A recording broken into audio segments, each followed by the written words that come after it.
Good afternoon. Thank you for being here, and many thanks to our host, the beautiful Riga, for its warm hospitality, starting by the one of my dear friend, Major General Pudāns, Chief of Defense, Latvia. Dear Kaspar, this successful military committee conference could have not been held at a better time or place. Our presence here in the Baltics is an unmistakable signal of NATO's cohesion and solidarity toward our fellow allies in the eastern flank. We stand by your side day and night.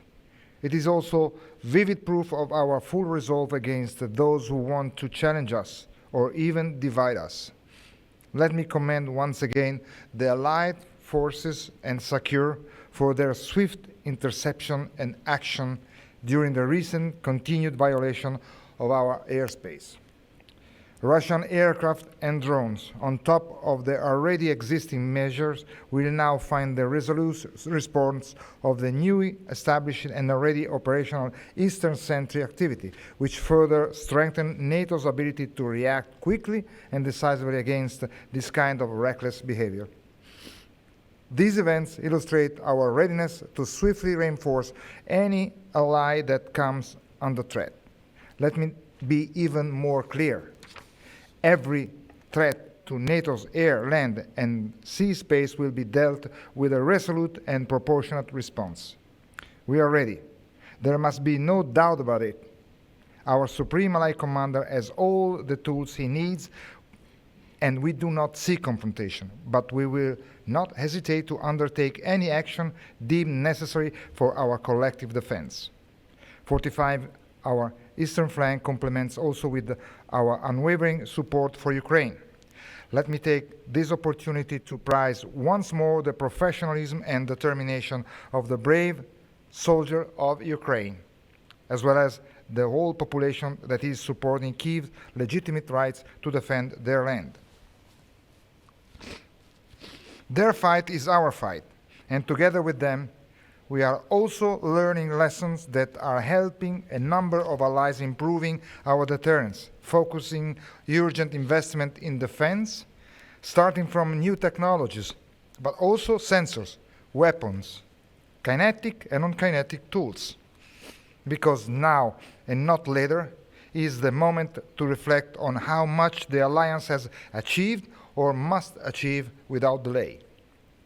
This year, all allies are expected to meet or exceed the pre-summit target of investing at least 2% of GDP in defense. But the historic decision taken by allied leaders at the summit in The Hague go even further. There is now a clear commitment to invest 5% of GDP annually on core defense requirement and defense and security-related investment by 2035. Today, the NATO Military Committee, made of the highest military authorities in NATO and the allies, discussed the way forward on this and other summit declarations. Let me share a few highlights. In relation to the implementation of the summit decisions, we confirm that we stand at a crucial point of the enablement path, starting from our action plan to integrate the new defense investment commitment into our regional plans. The good news is that results are already being delivered. The ongoing progress is placing NATO allies in the optimal position to better deter and defend against the alliance's main and future threats in a multi-domain environment. Furthermore, we concur that the expansion of our transatlantic defense industrial cooperation will help harness emerging technology and promote innovation. We also reiterated our priority about protecting our critical infrastructure and defending our network against destabilizing and hybrid activities, including the cyber attacks targeting airports, as we are continuously experiencing. That said, it is paramount to stress that these, among others, are challenges the military cannot tackle in isolation. It is mandatory that we bolster our civil preparedness to improve the individual and collective capacity to better respond and recover from potential shock and disruptions. This is what we call a whole of society approach to security, based on a shared, solid culture of defense. Ladies and gentlemen, I conclude by saying that this has been, without doubt, a momentous conference. Many takeaways and action items, all linked by one leitmotif: stronger together, now. And let me thank again all the Allied Chief of Defense, SACEUR and SACT, who make sure our unity remains our biggest strength. Kaspar, brother, the floor is yours. Thank you, Admiral. Thank you for your kind words and thoughtful words, and particularly for guiding today's discussions with focus and purpose. It was both an honor and a privilege for our armed forces of Latvia to host this year's NATO Military Committee Conference here in Riga. Your presence here is not only our shared commitment to collective security, but also the unity of our alliance. The Russian Federation has been deliberately violating NATO airspace over the past few weeks. Despite being concerning, these actions are neither new nor isolated. They are part of a wider campaign of intimidation and aggression that seeks to destabilize the region, test our unity, and challenge the credibility of deterrence. To be clear, NATO and the NATO Latvia are prepared to defend every single centimeter of NATO territory. Our national and regional defense plans are structured around the principle of fight tonight, now, as the chairman mentioned. While we hope for peace, we prepare for war, because preparation is the surest path to readiness. To that end, Latvia has made substantial progress towards strengthening our military capabilities. We have ongoing procurements and deliveries of advanced medium-range air defense system, coastal defense missiles, and modern rocket artillery. These additions mark a decisive step towards enhancing both our national defense and our contributions to the collective strength of the alliance.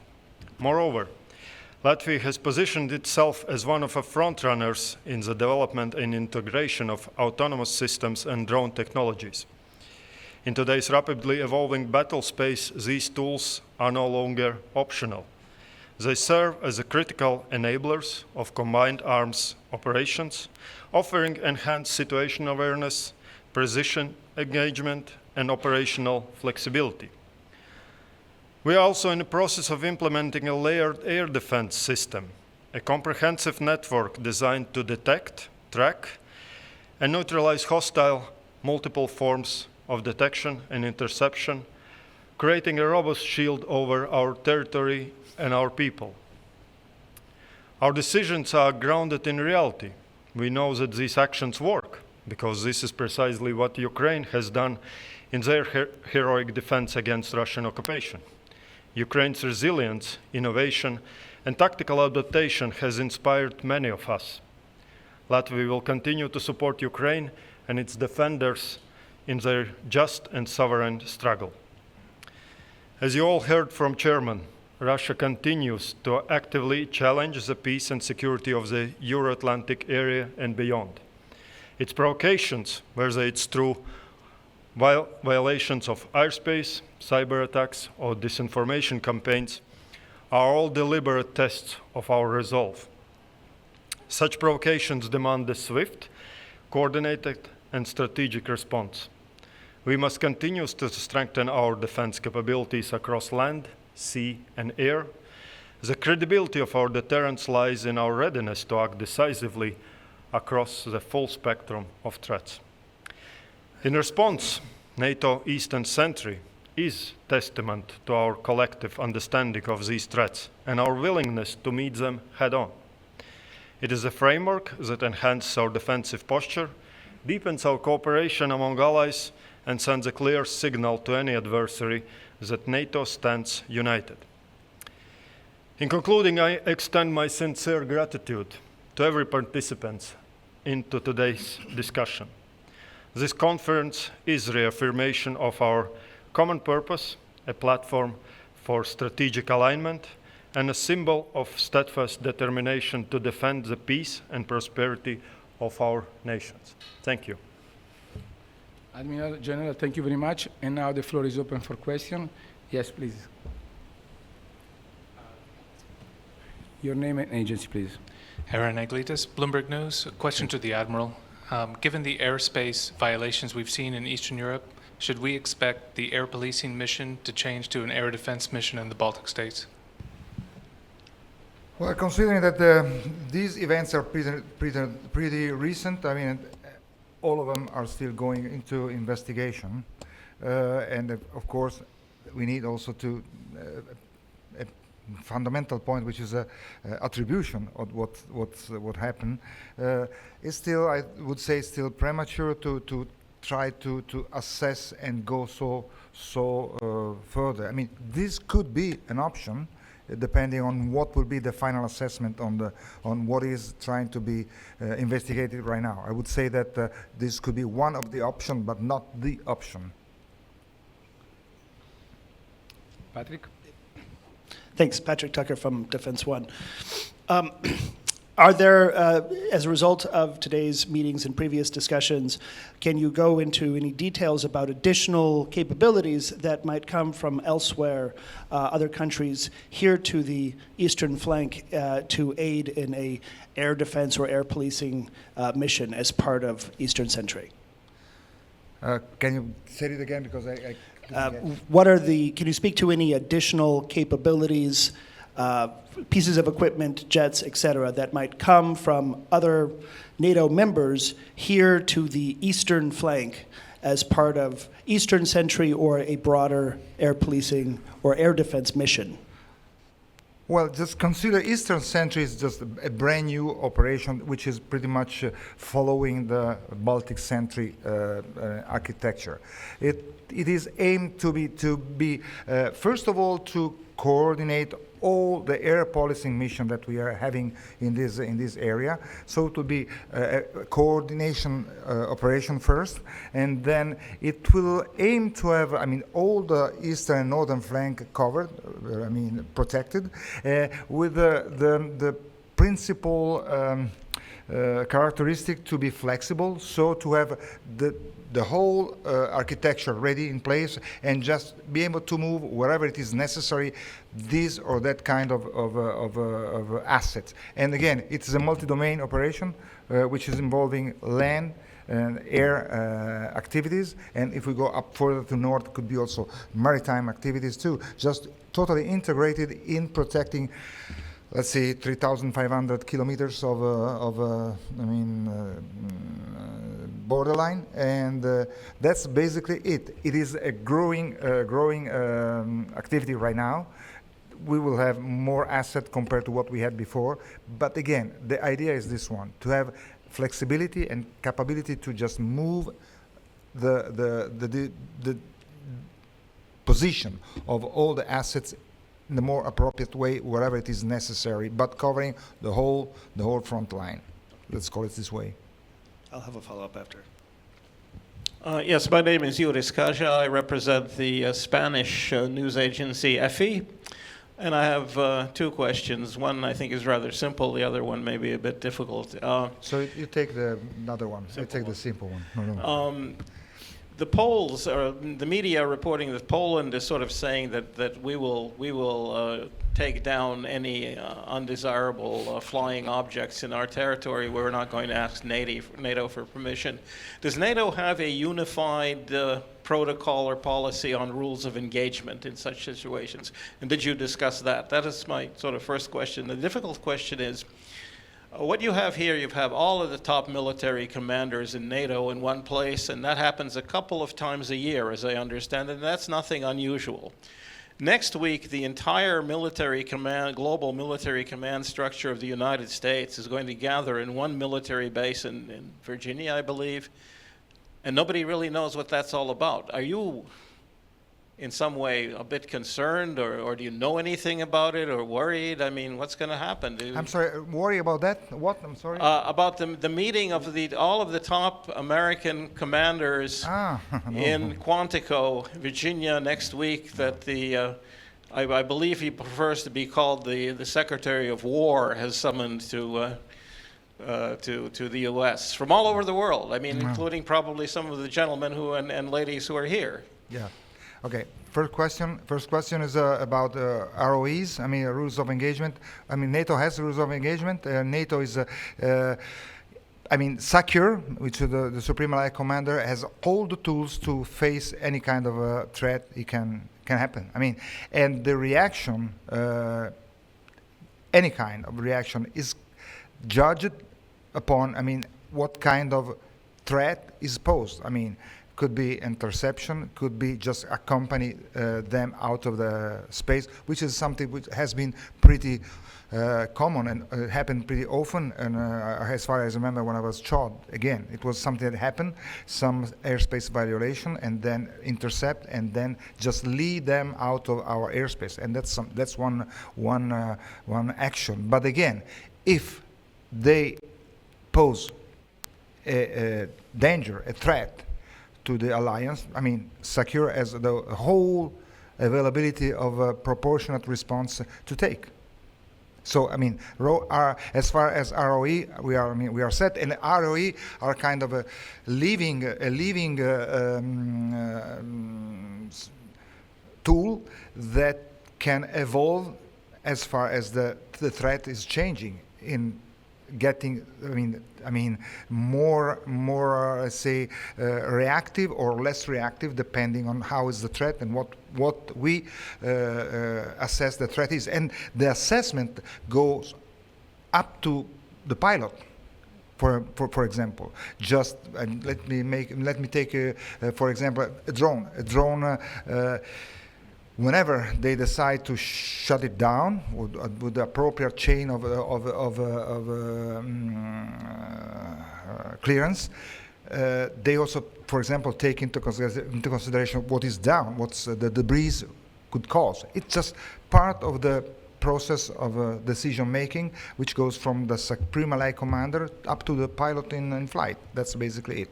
As far as the reunion, it's a kind of new. As far as in my 49 years of service, I've never seen that before. But it's probably something that a message that the Secretary of Defense will convey to the top brass, and we will know about that right after it happened. But it's unusual, of course, never done before as far as I remember, but it is in his prerogatives, in his responsibilities and authority to do this. We'll see. Yep. Okay, yep. Thank you, Patrick Tucker again with Defense One. Understanding that this is not yet a policy decision that has been announced or perhaps even made, but among the NATO Military Committee, is there a plan, a known plan among all of the NATO members in the event that the United States were to draw down forces that are stationed in Europe? Okay, this is something that has been discussed a lot. First of all, we have in different, multiple situation guarantee that NATO, that U.S. cares about NATO, and they will not leave NATO alone. But NATO is a military alliance, is a defensive, political military alliance. Let's assume that one of the allies, the bigger one, needs to reorient some of his energies from some other direction in which he supposes that threat is coming. First of all, the further away you intercept the crisis, the better it is for the alliance, of course. So let's assume that it is from the Indo-Pacific. Okay, and so we will witness a partial disengagement, but not to leave NATO alone, to just face other threats. which have impact on NATO too, by the way, with the connection we do have on today's geopolitical situation. So nothing wrong. I mean, the alliance, if it is a mature and strong alliance there, like we are after 76 years, we are going to fill the gap and just reshuffle everything and just make it happen. The thing is that, and if it will happen, it will be in a coordinated way. I mean, and we will do that together just to rebalance everything in the most efficient and effective way. But that's normal for an alliance. And if that's going to happen, I mean, we're gonna work that out and face it like a big man. So to reiterate, you know how each NATO member knows how they would present new capabilities and work to fill that gap in the event that there were a partial but still participatory. Yeah, we will be able to handle that up to the point in which that if this will be done smoothly and coordinated, that's part of the game, and we were gonna face it and solve it. Okay. Can I ask one of the Lithuanian General? The NATO Center for Strategic Excellence is here in Riga, works on information campaigns.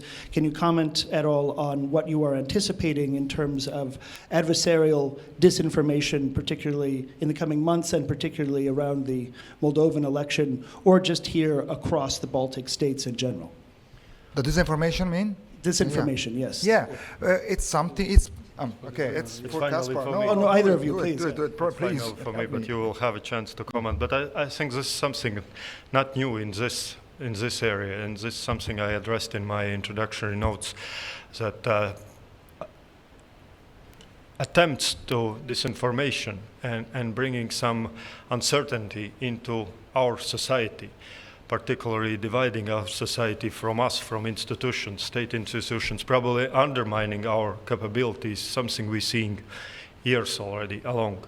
Of course, it's sometimes peaks up and downs depending on the situations or current events, particularly if we are announcing some new support to Ukraine or some new initiatives, we might see some increase in these activities, particularly focusing, because it's cheap way how to achieve some effects, and we can expect that it will continue. But this is something we have been paid a lot of attention. This center, for example, is for this, that we can timely monitor, identify these potential risks, prepare contingency plans, how to tackle them, where we should react, where we probably just ignore these messages, but mainly to safeguard our unity, our cohesion, because this is what this information is, disinformation campaigns is, to sow the division between us.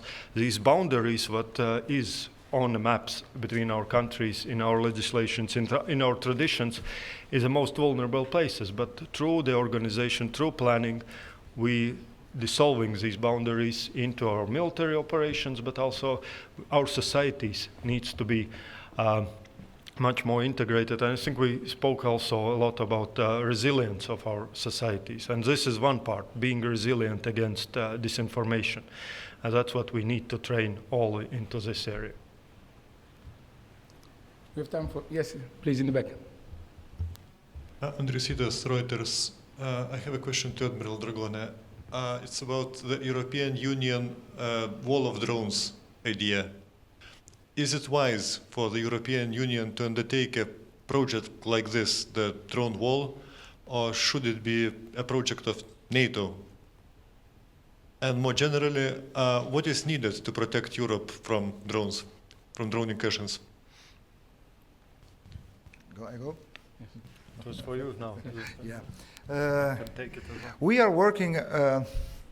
We are working on counter-UAS evolution with our Supreme Allied Commander for Transformation in Norfolk, going through all the availability and all the possibility that we can have to face this kind of a threat. Of course, we have been doing our job with the F-35, with the F-18, and with something else. But you know, of course, we are striving for something which is, I mean, balanced compared to the threat. I mean, cost effective, and The wall drone, I'm not very familiar with that, but we are working within the alliance and with the partners, and the European Union is one of the partners. So the study we are doing, I mean, the study that the Supreme Allied Commander for Transformation is doing to give the alliance a reliable, affordable, effective and system is